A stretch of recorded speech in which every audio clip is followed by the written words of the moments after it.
Click করুন নিচে দেওয়া বেল আইকনে। সাবস্ক্রাইব করুন 24 আওয়ার্স টিভিকে। সব সময় আপডেট থাকুন খবরে। 25 টিভি দর্শক বন্ধুদের স্বাগত জানিয়ে আজকে অনুষ্ঠান শুরু করছি। আজকে আমরা চলে এসেছি, আমরা বিজেপির দক্ষ নেতা, বিজেপির যোদ্ধা, এক মহান যোদ্ধাকে চলে এসেছি রাহুল সিনহা। রাহুল দা, আপনাকে সবার আগে ধন্যবাদ জানিয়ে আপনার অমূল্য সময় আমাদেরকে দেওয়ার জন্য আমরা আজকে কথোপকথন শুরু করছি। প্রথমে যেটা আপনার কাছে যাব, যে আপনাদের যে বিজেপিতে যে ক্ষমতা দখলের যে লড়াই, সে লড়াই নিয়ে গতকালই আমাদের পুরমন্ত্রী বলেছেন ফিরহাদ হাকিম, যেটা দিবার স্বপ্ন।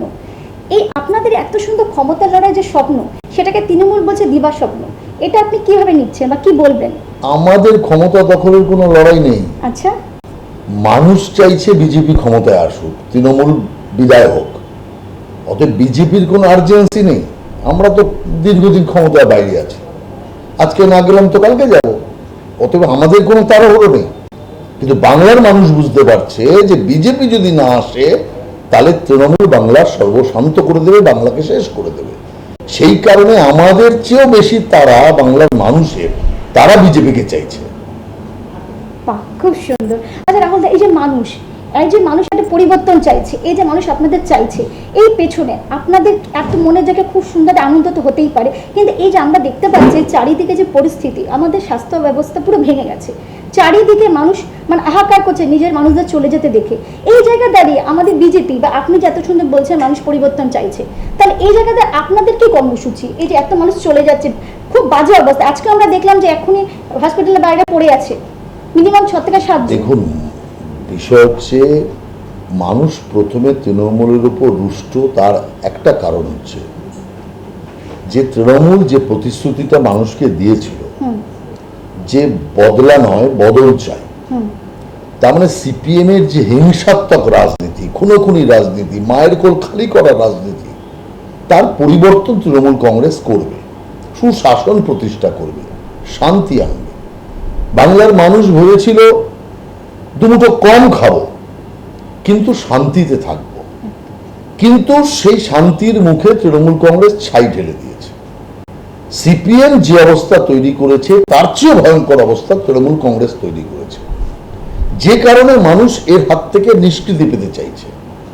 এবার যে করোনার কথা আপনি উল্লেখ করলেন, করোনা তো বিশ্ব জুড়ে হচ্ছে। আমেরিকা বিশ্বের সবচেয়ে বেশি শক্তিধর, অর্থবান এবং চিকিৎসায় 1 নম্বর দেশ হচ্ছে বিশ্বের মধ্যে, সেই পারছে না করোনা ঠেকাতে। আপনার ইতালি বিশ্বের 2য় বৃহত্তম চিকিৎসার দেশ, সে পারছে না করোনা ঠেকাতে। কারণ এই মারণ ভাইরাস, তার কোনো ওষুধ নেই। সেই কারণের জন্য সারা বিশ্বে করোনার জন্য তো কেউ দায়ী নয়। সে চীন দায়ী কি না দায়ী সে পরের প্রসঙ্গ, আমি সেটা আসছি না। কিন্তু সেই দেশে যে করোনা হানা দিচ্ছে তার জন্য তো কেউ দায়ী নয়। তাহলে মমতা ব্যানার্জি কেন করোনাকে লুকোতে চাইল? এবং করোনাকে যদি লুকোনোর কাজটা না করত, সংক্রমণ যদি চেপে যাওয়ার কাজটা না করত, মৃতদেহকে গুলিকে যদি লোপাট করার কাজ না করত, এখানে সেখানে জ্বালিয়ে দেওয়া, কবর দেওয়া, এই জাতীয় নোংরা কাজ যদি এই রাজ্য সরকার না করত, তাহলে আজকে কোনো কিছু হতো না। ওনার উচিত ছিল কি? ওনার উচিত ছিল যে এমন একটা মারণ ভাইরাস এসছে যার ওষুধ সারা বিশ্বে নেই। তাই আসুন সমস্ত রাজনৈতিক দল রাজনীতি ভুলে কাঁধে কাঁধ মিলিয়ে আসুন আমরা করোনার বিরুদ্ধে লড়াই করি। যত স্বেচ্ছাসেবী সংস্থা আছে সব স্বেচ্ছাসেবী সংস্থাকে আহ্বান জানানো উচিত ছিল, কিন্তু সেটা না করে উনি সবাইকে বাইরে রেখে একা একা সব করতে চাইল। আমি চিঠি দিয়েছিলাম মমতা ব্যানার্জিকে, প্রথম, পরে দিলীপ দাও দিয়েছিলেন চিঠি, যে আমরা এই 3 মাস 4 মাস রাজনীতি করব না, সরকারের সাথে মিলে জনকল্যাণ করব, আগে করোনা থেকে বাংলাকে বাঁচাই, তারপরে রাজনীতি করব, এই ছিল আমাদের উদ্দেশ্য। কিন্তু মমতা ব্যানার্জি কি করলেন? যখন করোনা সংকট চলছে তখন করোনা সংকটের মোকাবেলার জন্য উনি কিন্তু অন্য রাজ্য থেকে একটা ডাক্তারকে আনলেন না, একটা নার্সকে আনলেন না, প্রায় 1600 পরে তো 1800 মতো নার্স যারা এই রাজ্যে কাজ করতো তারা ভিন রাজ্যে চলে গেছে। তো যদি ভিন রাজ্য থেকে একটা নার্স নিয়ে আসতেন মমতা ব্যানার্জি, তাহলে বুঝতাম যে মানুষের জন্য কিছু করেছেন। উনি কি করলেন, উনি বাইরের রাজ্য থেকে একটা ডাক্তার নিয়ে আসলেন, যে ডাক্তারটার নাম প্রশান্ত কিশোর। সেই ডাক্তারটা তৃণমূলের ডাক্তার, কারণ তৃণমূল করোনায় কোমায় চলে গেছে, মমতা ব্যানার্জি ছাড়া কাউকে দেখা যাচ্ছে না। তৃণমূলকে কোমা থেকে বের করার জন্য উনি ওনাদের রাজনৈতিক ডাক্তার, রাজনৈতিক মাস্টার তাকে নিয়ে আসলেন। এর থেকেই তো পরিষ্কার তৃণমূল কংগ্রেস সংকেত দিয়ে দিল, মমতা ব্যানার্জি সংকেত দিয়ে দিল, আমরা 2021-এর কাজ করব, আমরা ওসব মানুষ বাঁচানোর কাজ করব না, মানুষ মরবে যেখানে সেখানে ফেলে দেবো, যেখানে সেখানে দাহ করে দেবো, কবর দিয়ে দেবো। যার পরিণতি আজকে এটা হচ্ছে। এখনো র্যান্ডম স্যাম্পল টেস্টিং হচ্ছে না, যার জন্য সংক্রমণ একের পর এক বাড়ছে। 36,000-এ পৌঁছে গেছে পশ্চিমবাংলা। তো কি হুড় করে সংক্রমণ বাড়ছে পশ্চিমবাংলায়, সারা দেশে বাড়ছে। কিন্তু আমার বক্তব্য হচ্ছে, সারা দেশে বাড়লেও সেই সংক্রমণকে রোধ করার কোনো প্রচেষ্টা হচ্ছে না, শুধু মিথ্যাবাদী হচ্ছে। হাসপাতালের যে সমস্ত বেড নিয়ে মিথ্যা তথ্য বলে দিচ্ছে, এত বেড আছে, এত বেড আছে। যদি এত বেড থাকে তাহলে লোক রাস্তায় পড়ে মারা যাচ্ছে কেন? এই কথাও তো শোনা গেছে যে 500টা বেড রয়েছে, কিন্তু সেখানে দেখা গেছে 80টা বেড। তো এইটাই তো কথা, যে পরিষ্কার ভাবে সাগর দত্ত হসপিটাল থেকে সেখানে ডাক্তার বলে দিচ্ছে, মুখ্যমন্ত্রী বলছে 500, বলছে 70টা। তো সেই কারণের জন্য মুখ্যমন্ত্রী তো প্রতি পদে পদে যে মিথ্যাচার ছাড়া মুখ্যমন্ত্রীর আর কোনো কিচ্ছু নেই, এটাই বোঝা যাচ্ছে। এবং লকডাউন হলো, সেই লকডাউনটা আপনি দেখুন, এলাকা ভেদে লকডাউন হলো। যেটা মুসলমান এলাকা, সেই এলাকায় লকডাউন নেই। আজকে আপনি গিয়ে দেখুন যে মুসলিম বহু এলাকায়, যেখানে অন্তত পক্ষে 80% লোকের মাস্ক নেই, তারা ফেস গার্ড নিচ্ছে না, কিচ্ছু বলার নেই। অথচ পুলিশ, এই কলকাতা পুলিশ প্রায় 12,000-এর উপরে মামলা রুজু করেছে শুধু মাস্কের জন্য। তাহলে কাদের বিরুদ্ধে মামলা রুজু করলো? যেগুলো অমুসলিম এলাকা, সেই এলাকা। এই কথাটা আমরা বললেই বলে হিন্দু মুসলমান করছে, মাস্কের মধ্যে হিন্দু মুসলমান, ফেস গার্ডে হিন্দু মুসলমান করছি না, যা দেখছি সেটা বলছি। আপনি কন্টেনমেন্ট জোন হলো এই রিসেন্ট, পুরো লকডাউন করে এমন একটা বাতাবরণ তৈরি করে দিল, পুরো রাস্তা খালি। অথচ লকডাউন কোথায় হয়েছে? কন্টেনমেন্ট জোন মানে 4টে বাড়ি দিয়ে একটা জোন, সেটাকে লকডাউন করেছে। কিন্তু মুখ্যমন্ত্রী এমন চিৎকার করলেন, আগামীকাল বিকেল 5টা থেকে পুরো লকডাউন। আর ভয়ের চোখে দেখুন বাস উদয় হয়ে গেছে, সমস্ত গাড়ি ঘোড়া উদয় হয়ে গেছে, রাস্তা থেকে লোক উদয় হয়ে গেছে। অথচ কিন্তু লকডাউন চলছে না এখন এখানে। কন্টেনমেন্ট জোন, যে কন্টেনমেন্ট জোন কয়েকটা জায়গার নাম দিয়েছে, কলকাতায় যদি ধরি, কলকাতাতে সর্বমোট 30-32টা কন্টেনমেন্ট জোন আছে। সেই কন্টেনমেন্ট জোনে একটা মুসলিম এলাকার নাম আছে। অথচ রোগের প্রকোপ আমি যদি ধর্মভিত্তিতে দেখি, আমি চ্যালেঞ্জ করে দেখিয়ে দেবো মুসলমান এলাকায় এই রোগের প্রভাব বেশি।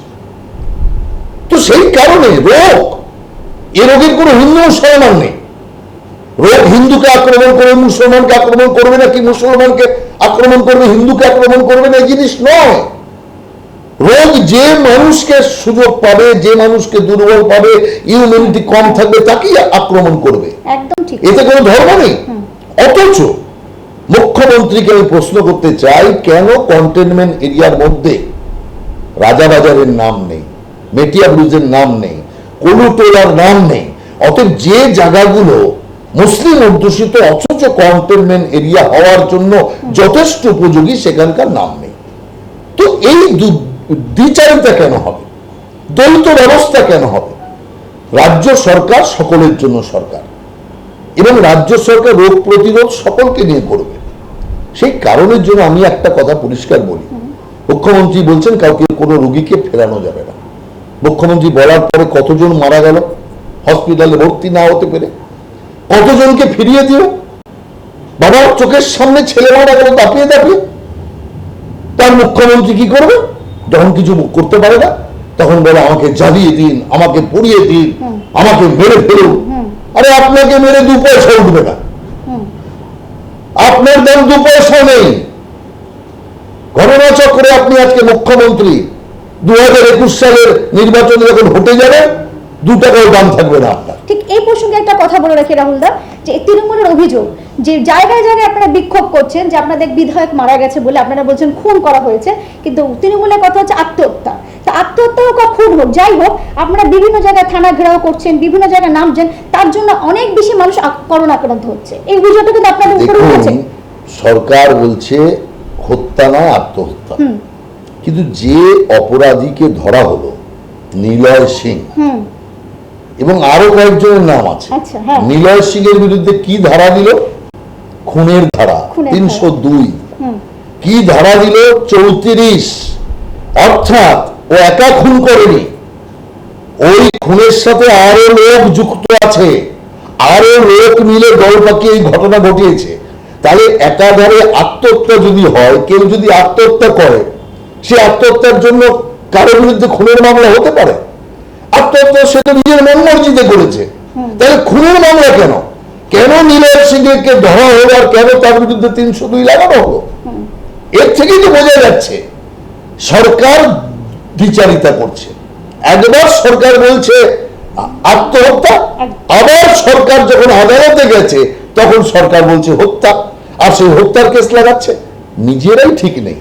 আজকে আমাদের বলছে আন্দোলন করতে, যারা একটা হত্যাকে আত্মহত্যা বলে চালিয়ে দিচ্ছে, এত বড় অগণতান্ত্রিক কাজ করছে, আর হত্যা কে হয়েছে? একজন এমএলএ। বিজেপি চুপচাপ বসে থাকবে ঘরে? আর যদি মানলাম যে এখন করোনা চলছে, বিজেপি চুপচাপ ঘরে বসে থাকা দরকার, তাহলে তৃণমূলকে আগে প্রশ্ন করুন, পেট্রোল ডিজেলের দাম বাড়া নিয়ে রাস্তায় প্রথম কারা নেমেছিল? আমরা তো নামিনি। আমরা তো কোথায় কখনো রাস্তায় নামিনি। আমরা ভার্চুয়াল মিটিং করছিলাম মোবাইলের মাধ্যমে। আমরা কোথাও জমায়েত করিনি, কোথাও মিছিল করিনি, কেউ মিছিলে কোথাও যায়নি। প্রথম মিছিল এই রাজ্যে যদি কেউ করে থাকে তার নাম তৃণমূল কংগ্রেস, তার নাম সিপিএম, তার নাম কংগ্রেস। 3 পার্টি জোট হয়েছে, 3 পার্টি মিলে মিছিল করেছে প্রথম। আর পেট্রোল নিয়ে একবার সারা রাজ্য জুড়ে মিছিল হয়েছে পেট্রোল নিয়ে। সেখানে ভ্যান গাড়ির উপরে মোটরসাইকেল তুলে পর্যন্ত মিছিল করেছে তৃণমূল কংগ্রেস। সেখানে সোশ্যাল ডিস্টেন্স ভঙ্গ হয়নি। আমরা তো তখন একটা মিছিল করিনি। আর আজকে যে মানুষ খুনের ব্যাপার, সেই খুনে আমরা চুপ করে বসে থাকবো? কিসের সোশ্যাল ডিস্টেন্স, কিসের কি? তৃণমূল যখন মিছিল করে তখন সোশ্যাল ডিস্টেন্স ভঙ্গ হয় না, আর সেটা পেট্রোল ডিজেলের দামের বিরুদ্ধে। আর আমরা তো একজন এমএলএ খুনের বিরুদ্ধে, আর খুনকে আত্মহত্যা রূপে চালানোর বিরুদ্ধে আমরা নেমেছি রাস্তায়। 100 বার নামবো, 1000 বার নামবো, কারণ তৃণমূল আমাদের ঠিকাদারি নেয়নি। ভারতীয় জনতা পার্টি ফ্রি, অতএব ভারতীয় জনতা পার্টির কাজ ভারতীয় জনতা পার্টি ঠিক করবে, মমতা আমাদের ঠিকাদার নয়। সত্যি এখানে কিন্তু আরেকটা অভিযোগে কিন্তু আপনাদের কাছে আছে, মানে একটা এটা মারাত্মক অভিযোগ, সেটা হচ্ছে দল ভাঙনের। বিজেপি নাকি দল ভাঙছে, আর এমন একটা জায়গায় চলে গেছে সেটা অর্থের বিনিময়ে কিন্তু দল ভাঙা হচ্ছে। এটা কিন্তু একদম, এই অভিযোগে দাঁড়িয়ে আপনি কি বলবেন? তৃণমূল কংগ্রেসের কতগুলো এমএলএ সিপিএম থেকে এসছে, তৃণমূল কংগ্রেসের কতগুলো এমএলএ কংগ্রেস থেকে এসছে। কংগ্রেসটাকে পুরো ফাঁকা করে দিয়েছে তৃণমূল কংগ্রেস, যোগ দেওয়ান করিয়ে করিয়ে করিয়ে করে। আর তৃণমূল কংগ্রেসটা ক্ষমতা এসছে তো সিপিএম এর গুন্ডাগুলিকে সঙ্গে নিয়ে। আজকে তৃণমূল কংগ্রেসের যারা আসল ওয়ার্কার, যাদের সাথে আমরা 10 বছর কাজ করেছি, তারা কোথায়? তাদের তো কোনো অবস্থান নেই।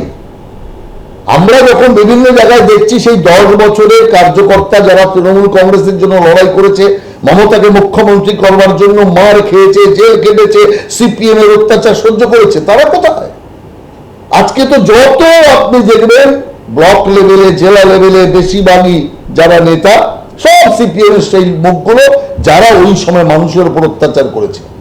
তো তৃণমূল কংগ্রেস পার্টিটাই তো সিপিএম দিয়ে তৈরি, ওরা বড় বড় কথা আমাদের কি বলবে? সেই কারণের জন্য যারা আসছে তৃণমূলের সম্মান পাচ্ছে না, তারা এখানে আসছে। যারা দেখছে যে তৃণমূল পার্টিটাকে গড়েছিলাম অনেক কষ্ট করে, আপনি একবার যারা এসছে সেই নামগুলো দেখে নিন। মুকুল রায় সিপিএম থেকে তৃণমূলে আসেনি। মুকুল রায় তৃণমূল পার্টিটাকে গড়ার জন্য প্রথম থেকে ছিল।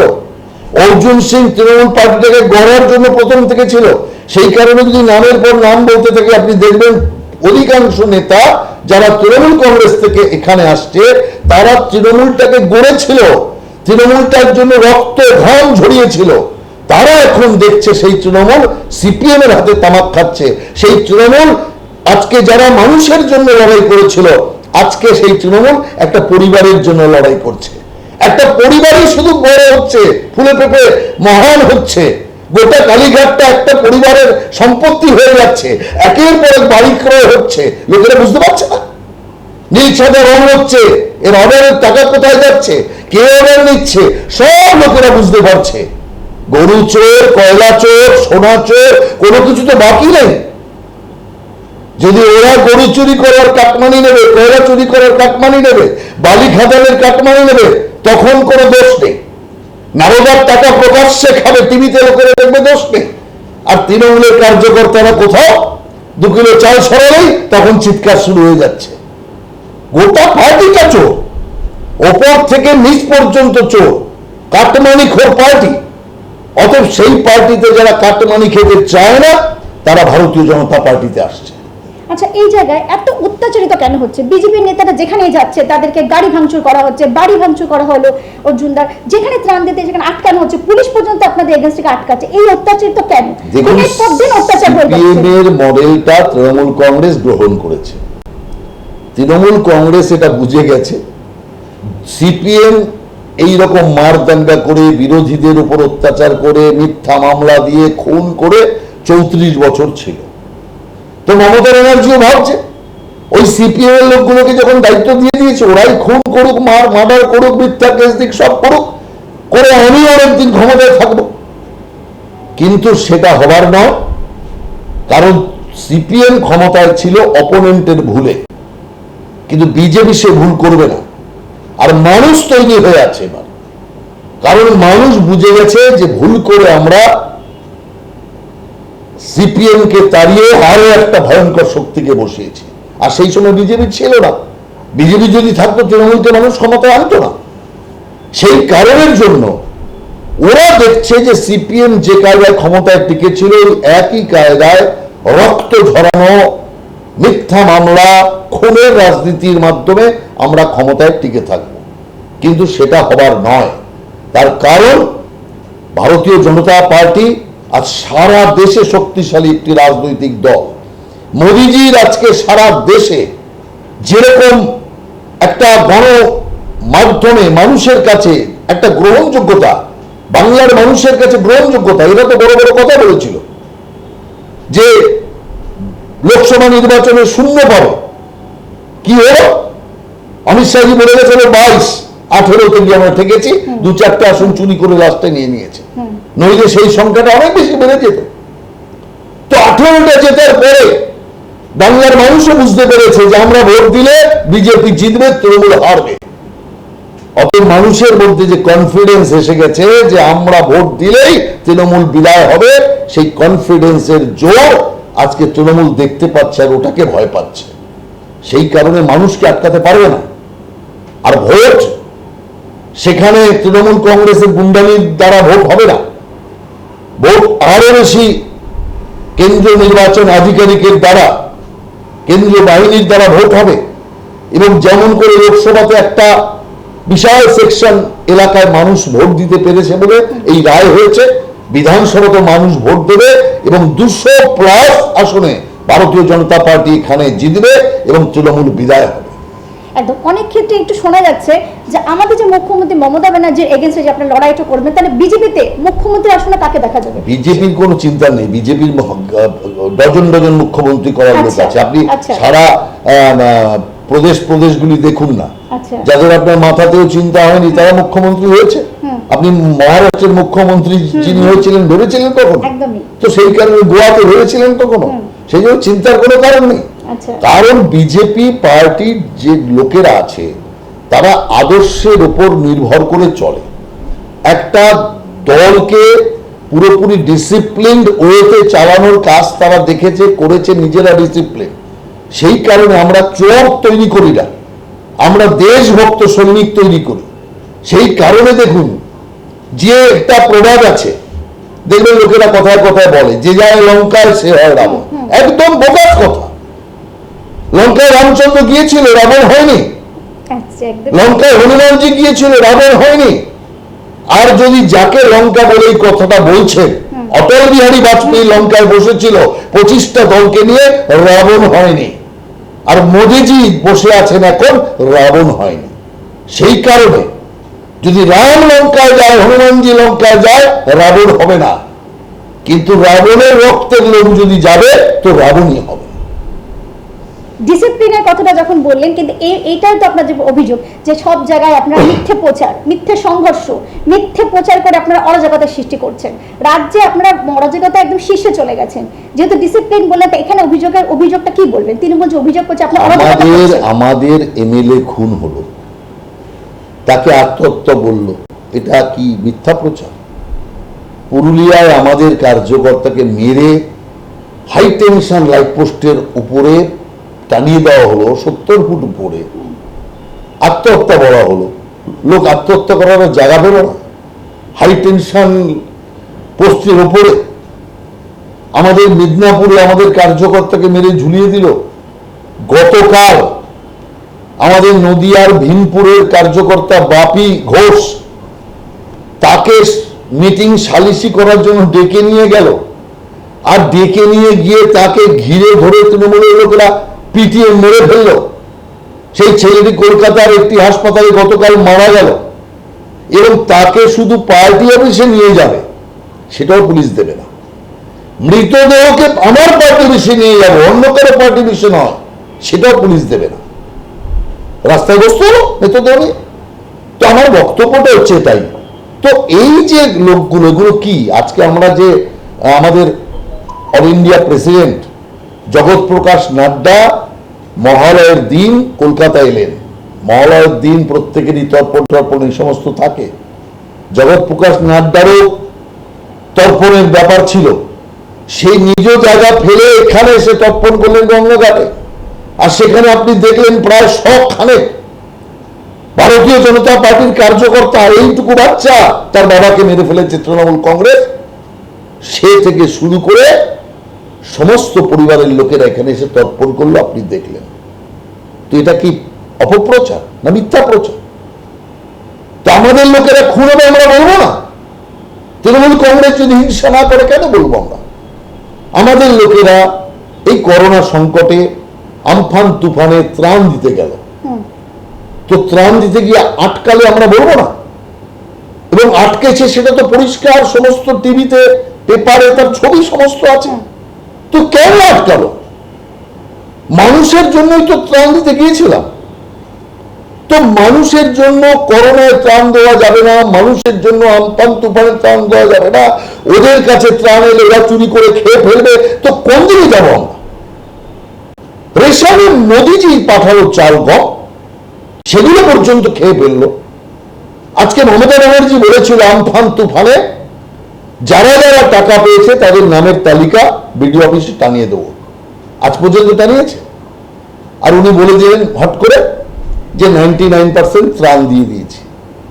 এক একটা ব্লকে 30 লক্ষ 20 লক্ষ করে টাকা লোকেরা ফেরত দিয়েছে। তারা সব তৃণমূলের লোক, তৃণমূলের নেতা যারা বেআইনি ভাবে ত্রাণ নিয়ে নিয়েছিল। তা আপনি কি ভাবছেন একটা ব্লকে 30 লক্ষ টাকা ফেরত দিয়েছে এবং 30 লক্ষ টাকাই ত্রাণ নিয়েছিল লোকেরা? আরো টাকা নিয়েছিল ত্রাণ, অর্থাৎ তার মানে আপনি জানবেন 10 কোটি টাকা নিয়েছিল বেআইনি ত্রাণ। তার থেকে 30 লক্ষ টাকা ফেরত দিয়েছে, আর বাকি টাকা চেপে গেছে। তৃণমূল কংগ্রেস দেখেছে যে তো ঠকবাসতে গাউজার হয়ে যাবে। সেই কারণে মমতা ব্যানার্জির এই স্টেটমেন্ট অত্যন্ত তৃণমূলের পক্ষে পেইনফুল স্টেটমেন্ট, যে 99% ত্রাণ দেওয়া শেষ হয়ে গেছে। অর্থাৎ গ্রামগঞ্জে যারা ত্রাণ পায়নি তারা মমতা ব্যানার্জির এই স্টেটমেন্ট শুনে মন বানিয়ে রাখবে। সুযোগ আসবে, সুযোগের সদ্ব্যবহার মানুষ করে ছাড়বে, দেখিয়ে দেবে 99% ত্রাণ কি কারণে 99% ভোটে কনভার্ট করতে হয় তা মানুষ দেখিয়ে দেবে। এই যে বলছে রাজনৈতিক নয়, আমরা এখন একদম মিলেমিশে কাজ করব, কিন্তু মিলেমিশে কাজটা কোথায়? এই ত্রাণ দিতে গিয়ে তো সে আপনাদের আটকানো হচ্ছে। আপনি এত সুন্দর বললেন যে এটা কি, তাহলে এটা কি বলবেন? এদিকে বলছেন মিলেমিশে কাজ করতে হবে, করোনা থেকে সবাইকে বাঁচাতে হবে, কোভিড-19, কিন্তু আপনাদের ত্রাণ দিতে আটকাচ্ছে। আমরা তো বিপক্ষ পার্টি, বিরোধী দল। রাজ্যপাল হচ্ছে এই সরকারের প্রধান, সাংবিধানিক হেড রাজ্যপাল মমতা ব্যানার্জিকে চিঠি দিল, করোনা সংকট শুরু হয়েছে, এই সময় আমি পুরোপুরি সরকারের সাথে মিলে কাজ করতে চাই, যত রকম হেল্প করার করতে চাই। রাজ্যপাল আমার সামনে এবং আমাদের আরো লোকেরা ছিল, তার সামনে মোদিজি যখন এলেন এয়ারপোর্টে, বললেন এই আমফান তুফানের জন্য 50 লক্ষ টাকা আমি আপনাদের ত্রাণ তহবিলে দিতে চাই। রাজ্যপালের টাকাটাও নেওয়া হলো না। বিজেপির এমপিরা যারা টাকা দিয়েছিল, ডিএম টাকা গ্রহণ করেছিল, সেই টাকা ফেরত দিয়ে দিয়েছে, যে বিজেপির টাকা লাগবে না, আপনাদের টাকা, এটা বিজেপির টাকা। এমপি ফান্ডের টাকা কি বিজেপির টাকা? এমপির রোজগার করা টাকা, এমপির এলাকা উন্নয়নের টাকা। সেই টাকা মানুষের উন্নয়নের জন্য দিয়েছিল, মানুষের রোগ মুক্তির জন্য দিয়েছিল, সেই টাকাও ফেরত দিয়ে দিয়েছে। এরা আবার বড় বড় কথা বলছে। আমার রাজ্যের প্রেসিডেন্ট দিলীপ ঘোষ মিদনাপুর জেলার থেকে নির্বাচিত, আজ পর্যন্ত 1.5 বছর প্রায় হতে চলল উনি জিতেছেন, আজ পর্যন্ত ডিএম এর সাথে দেখা করতে পারেন। আপনি ভাবতে পারেন? এটা তো আমি একজনের নাম বলে বললাম, একই অবস্থা বাকিদের। আমার কোন এমপি এখনো পর্যন্ত ডিএম দেখাই করে। আরে এমপি দেখা করতে চাইলে ডিএম তার বাড়িতে ছুটে আসা দরকার, পদমর্যাদায় ডিএম এমপির বাড়িতে চলে আসা দরকার। কিন্তু কত বড় সাহস ডিএম এর! 1.5 বছর ধরে কোনো ডিএম দেখা করলো না। এমপিরা দেখা করতে চাইছে, দেখা করলো না, অথচ এমপি ল্যাডের টাকা খরচা করতে গেলে ডিএম এর একটা সেখানে বড় রোল আছে। তার মানেটা কি? তার মানে মানুষের জন্য কাজ হোক, উন্নয়ন হোক, বিজেপির লোকেরা উন্নয়ন করুক, সেটা ওরা করতে দেবে না। এটা কোন জাতীয় অসভ্যতা চলছে? বড় বড় কথা বলছে। আজকে আয়ুষ্মান ভারত, যদি আয়ুষ্মান ভারতের সুযোগ সুবিধা যদি এই রাজ্যের মানুষ পেত, 5 লক্ষ টাকা জন প্রতি ট্রিটমেন্টের খরচা পেত। একটা ফুটপাতে থাকা গরিব লোক আজকে কলকাতার সবচেয়ে বড় হসপিটালে, মানে নার্সিং হোমে সে থেকে ট্রিটমেন্ট করতে পারতো, কোনো বার নেই। তাহলে আপনি চিন্তা করুন, কেন বাংলার মানুষ ক্ষতিগ্রস্ত হলো? আজকে 6,000 করে টাকা কৃষক সম্মান নিধির টাকা সারা দেশের কৃষকরা পেল। একটা পরিবারে যদি 3 জন কৃষক থাকে, তাহলে 18,000 টাকা সেই পরিবার পাবে। আপনি ভাবতে পারছেন? সেই টাকাটাও পর্যন্ত কৃষকদের নিতে দেওয়া হলো না। আমার ভার্চুয়াল মিটিং এর দিন আমার পরিষ্কার মনে আছে, মাননীয় অমিত শাহজি পরিষ্কার বললেন মমতাজিকে যে ঠিক আছে, যা হয়েছে হয়েছে, কালকেই আপনি কৃষকদের নামের তালিকা পাঠান, 24 ঘন্টার মধ্যে কৃষকদের অ্যাকাউন্টে 6,000 করে টাকা আমরা পাঠিয়ে দেব। তারপরেও তো কি অপরাধ করলো বাংলার কৃষকরা? বাংলার কৃষকরা তো সব বিজেপি, নাকি সব বাংলার কৃষক বিজেপিকে ভোট দিয়েছে? তাহলে অপরাধটা কোথায় কৃষকদের? সারা দেশের কৃষক যদি টাকা পেল, বাংলার কৃষক কেন পাবে না? সেই কারণে মমতা ব্যানার্জি বাংলার কৃষকদের বিজেপি বানিয়েই দিয়েছে। সেই কারণে বাংলার কৃষকরা মনে মনে চিন্তা করে নিয়েছে, মমতা যখন ওদের সবাইকে বিজেপি বানিয়েই দিয়েছে, তো ঠিক সময় মতো বিজেপির কি করে কল্যাণ করতে হয় তা কৃষকরা করে দেখাবে। এটাও মানা যাচ্ছে বা শোনা যাচ্ছে আপনাদের বিজেপি সংগঠনে ভীষণ অন্তদ্বন্দ্ব চলছে। এই অন্তদ্বন্দ্বের জন্য সাংগঠনিক আপনাদের ভেঙে যেতে বসেছে, এটা কতটা সত্যতা? আমি তো কোনো অন্দরেই বসে আছি, কোনো দ্বন্দ্বের তো কিছু পাচ্ছি না। আচ্ছা, আর বাইরে থেকে লোকেরা শুধু একটা ভেগ কথা, অন্তর্দ্বন্দ্ব। তো প্রমাণটা কি করে করছে? একটা স্টেটমেন্ট আছে। আপনার টিভিতে কোনো একটা নেতা কোনো স্টেটমেন্ট দিয়েছে কারো বিরুদ্ধে? কেউ কোথাও কোনো একটা নেতা কোথাও কারো বিরুদ্ধে কোনো চ্যানেলে, কোনো পেপারে, কোনো বিরুদ্ধে কারো বিরুদ্ধে কেউ স্টেটমেন্ট দিয়েছে? তো অন্তর্দ্বন্দ্ব কাকে বলে? কোন কল্পনার অন্তর্দ্বন্দ্ব? আপনারা কল্পনা করছেন, প্রমাণ কোথায়? অন্তর্দ্বন্দ্ব কাকে বলে? যখন 2-4টে স্টেটমেন্ট বেরিয়ে যায়, পার্টি এক লাইনে চলে, আর 2-4টে নেতা আরেক দিকে চলে, দুটো লাইনে দুদিকে চলে, তখন তাকে বড় অন্তর্দ্বন্দ্ব। এখানে মারা গেল, এখান থেকে আমরা মিছিল করলাম, সব নেতারা মিছিলে হাঁটলো কলকাতায়, তো কি হয় অন্তর্দ্বন্দ্ব কাকে বলে? আরেকটা মিছিল এখান থেকে বেরোলো যেটা শ্যামবাজারের দিকে গেল, এর মুখ দেখবে না, ওর মুখ দেখবে না, এর মিছিল যাবে ধর্মতলামুখী, এর মিছিল যাবে শ্যামবাজারমুখী, তাকে বলে অন্তর্দ্বন্দ্ব। কোথায় দেখলেন অন্তর্দ্বন্দ্বটা? এটা কিচ্ছু না, তৃণমূল কংগ্রেসের চরম অন্তর্দ্বন্দ্ব। আর সেইটার জন্য তৃণমূল কংগ্রেস এই বিজেপির মধ্যে একটা অন্তর্দ্বন্দ্বের প্রচার তৈরি করে একটা মানুষকে বিভ্রান্ত করার চেষ্টা করছে, বিজেপির কার্যকর্তাদের বিভ্রান্ত করার চেষ্টা করছে। কিন্তু তৃণমূল কংগ্রেস এটা জানে না যে বিজেপির কার্যকর্তারা ওয়েল ট্রেন্ড, বিজেপির কার্যকর্তারা ডিসিপ্লিনড, বিজেপির কার্যকর্তারা আদর্শের জন্য রাজনীতি করে। অতএব বিজেপি কার্যকর্তাদের এইসব অন্তর্দ্বন্দ্ব বলে কিচ্ছু হবে না। কারণ আমি আজকে যে রাজনীতি করছি, আমি শুধু নয়, আমার সব কার্যকর্তা, আমি যে রাজনীতি করছি, আমি বিজেপির জন্য রাজনীতি করি না, বিজেপি পার্টির জন্য রাজনীতি করি না। এই কথাটা আমি আজকে আপনার টিভির সামনে বলছি।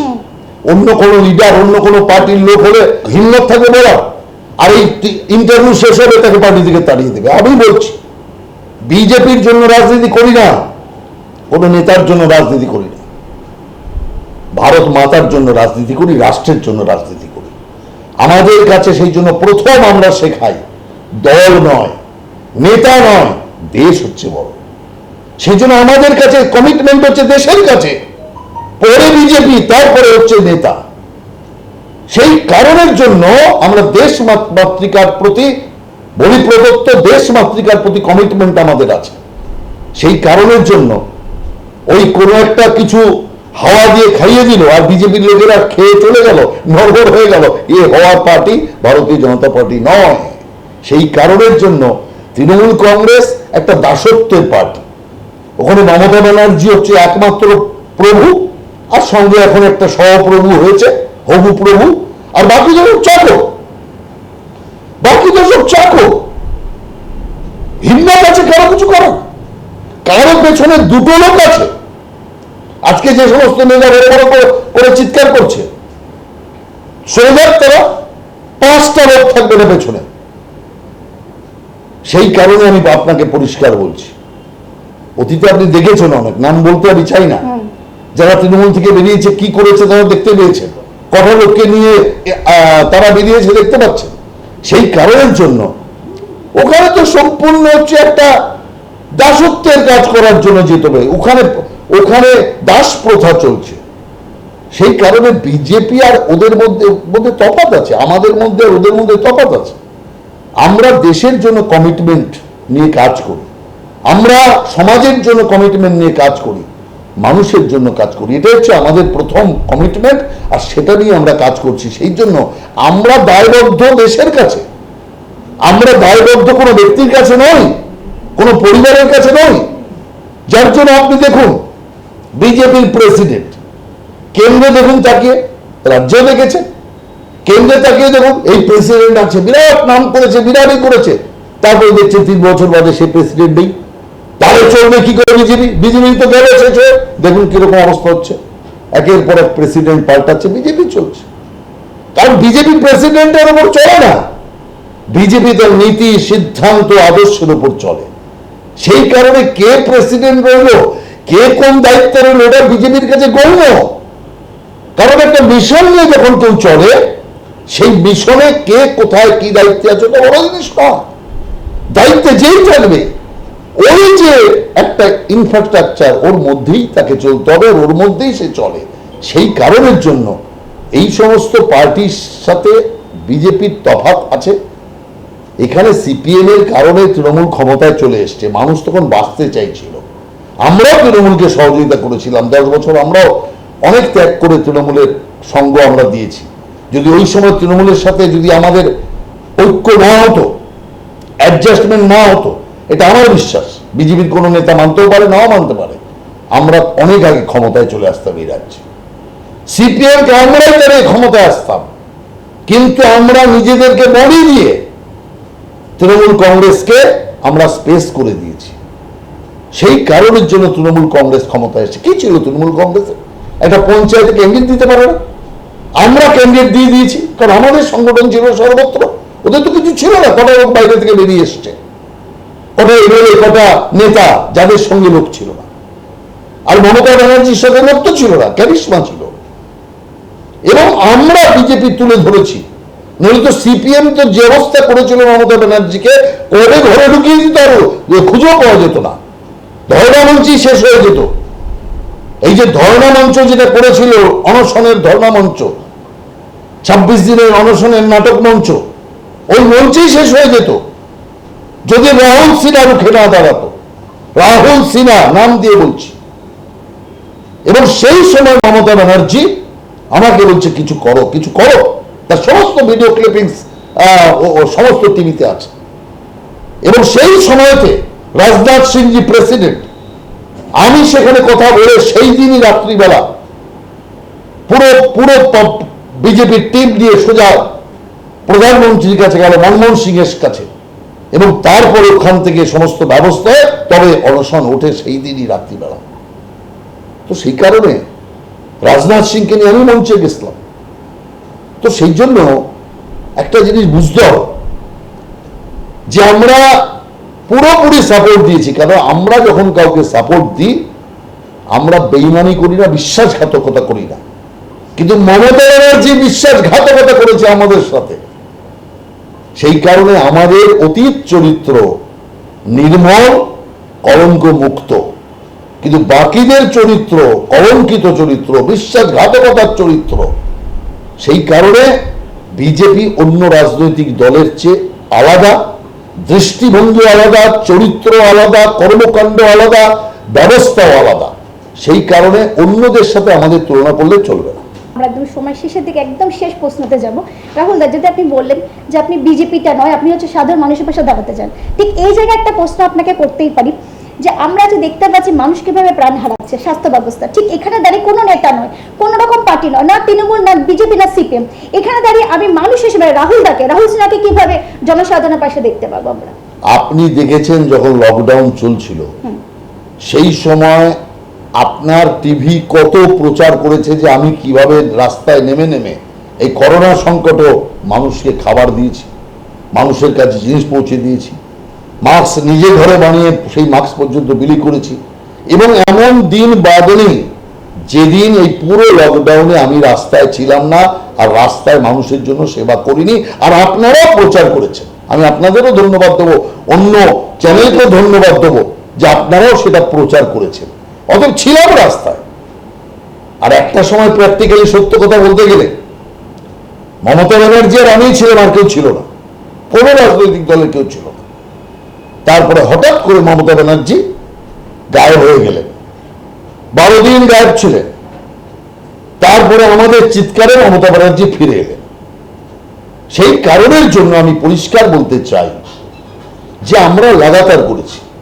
আমাদের এমপিরা তারা ত্রাণ নিয়ে গেছে, আমাদের রাজ্য সভাপতি ত্রাণ নিয়ে গেছে, সব জায়গায় বাধা পেয়েছে, প্রত্যেক জায়গায় বাধা দিয়েছে। এই লকডাউন উঠে যাওয়ার মানে আজ থেকে 10 দিন আগে আপনারাও খবর করেছেন, আমি সবজি মার্কেট করেছি, বিনা পয়সায় সবজি মার্কেট, যার যা মন চায় নিয়ে যাও। সে সবজি মার্কেটেরও খবর আপনি প্রচার করেছেন। 10-12 দিনও হয়নি। তো সেই কারণে এখনো পর্যন্ত করছি। সেই যেদিন লকডাউন হয়েছিল সেই দিন থেকে গরিব মানুষের জন্য কাজ করার কাজ, ব্রত নিয়ে খাবার দেওয়া, শুকনো খাবার দেওয়া, স্যানিটাইজার দেওয়া, মাস্ক দেওয়া, রান্না করে খাবার দেওয়া, একটা লাগাতার করে গেছি। এবং শেষ দিন এই লাস্ট 10 দিন আগে পর্যন্ত সবজি পর্যন্ত বিনা পয়সায় লোককে আমরা দিয়েছি। সেটারও খবর আপনি করেছেন, আপনারা অনেকেই করেছেন, বহু চ্যানেলই দেখিয়েছে। তো সেই জন্য যেটুকু আমাদের সাধ্য এবং নিজ ক্ষমতা তার মধ্যে থেকে যতদূর করার চেষ্টা করেছি, করছি, করে যাব। কারণ আমরা দেশের কাছে দায়বদ্ধ, মানুষের কাছে দায়বদ্ধ। আর সেটাই বিজেপির মূল চরিত্র। এই যে সেবা ভাবনাটা বিজেপিরই একমাত্র আছে। আপনাকে আমি খুশির সঙ্গে বলছি, সারা দেশে আমরা 25 কোটি লোককে আমরা মাস্ক বিলি করেছি, 25 কোটি লোককে। এবং সারা দেশে আমরা 17 কোটি লোককে আমরা ফিড দ্য নিডি প্রোগ্রামের মাধ্যমে আমরা খাবার ডিস্ট্রিবিউশন করেছি। এই পশ্চিম বাংলাতে আমাদের সংগঠনের মাধ্যমে আমরা প্রায় 1 কোটির কাছাকাছি আমরা মাস্ক বিলি করেছি। এই পশ্চিম বাংলাতেই আমরা আমাদের যে শক্তি আছে সেই শক্তিকে কয়েক লক্ষ লোককে আমরা শুকনো খাবার বিলি করেছি। আমরা সেই কারণে বেলেঘাটায় পুরো একটা বিশাল গোডাউনকে আমরা নিয়েছি। সেই গোডাউন থেকে ট্রাক ট্রাক ভরে আমরা বিভিন্ন খাবারের প্যাকেট তৈরি করে এক একটা প্যাকেটে যথেষ্ট রেশন সামগ্রী দিয়ে আমরা মানুষের কাছে পাঠিয়েছি। অতএব আমরা এই সময় কাজ করেছি। এই যে আপনার পরিযায়ী শ্রমিক যারা হেঁটে এসছে, পরিযায়ী শ্রমিক তাদেরকে বিভিন্ন জায়গা থেকে গাড়ি থেকে তুলে আরেক জায়গায় পৌঁছে দেওয়া, পরিযায়ী শ্রমিকদের পায়ের চপ্পল নেই, খালি পায়ে হাঁটছে তাদের চপ্পল কিনে দেওয়া, পরিযায়ী শ্রমিকদের বস্ত্র কিনে দেওয়া, পরিযায়ী শ্রমিকদের জন্য খাবারের ব্যবস্থা, জলের ব্যবস্থা, এগুলো ভারতীয় জনতা পার্টি করেছে, আর কোন রাজনৈতিক দল করেনি। এবং সেই কারণের জন্য মোদিজি এই কদিন আগে 10টা রাজ্যকে ধন্যবাদ দিলেন। সেই 10টা রাজ্য, যদিও সেটা মধ্যে বাংলা নেই, কারণ তারা অনেক বেশি অগ্রগণী ভূমিকা পালন করেছে। আর পরিযায়ী শ্রমিকরা আমাদের রাজ্যের ওপর দিয়ে তো হেঁটে আসেনি, আমাদের রাজ্যে এসছে। আর আমাদের রাজ্যে তো মমতা ব্যানার্জি পরিযায়ী শ্রমিকদের ঢুকতেই দেয়।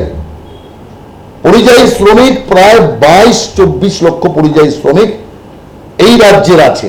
তারা এলো না তো, কারণ বুঝে গেছে যেভাবে পরিযায়ী শ্রমিকদের এই কোয়ারেন্টাইনের নাম করে নিষ্পেষণ করেছে মমতা ব্যানার্জির সরকার, তাতে ওরা বুঝে গেছে এখানে আসলে পরে সর্বনাশ।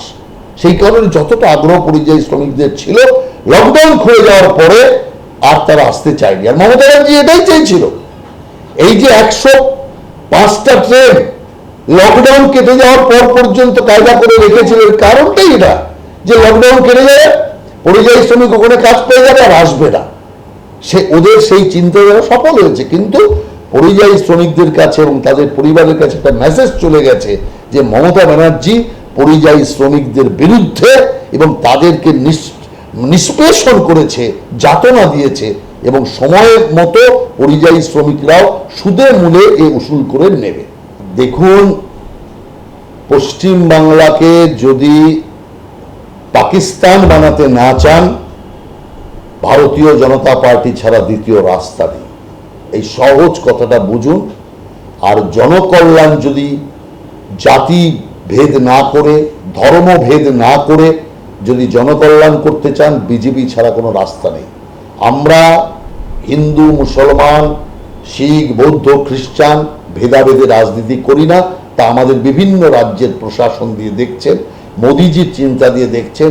যখনই মোদিজি বলে 130 কোটি মানুষের কথা বলে, সেই কারণে আমরা কোনোভাবেই ভেদাভেদের রাজনীতি করি না।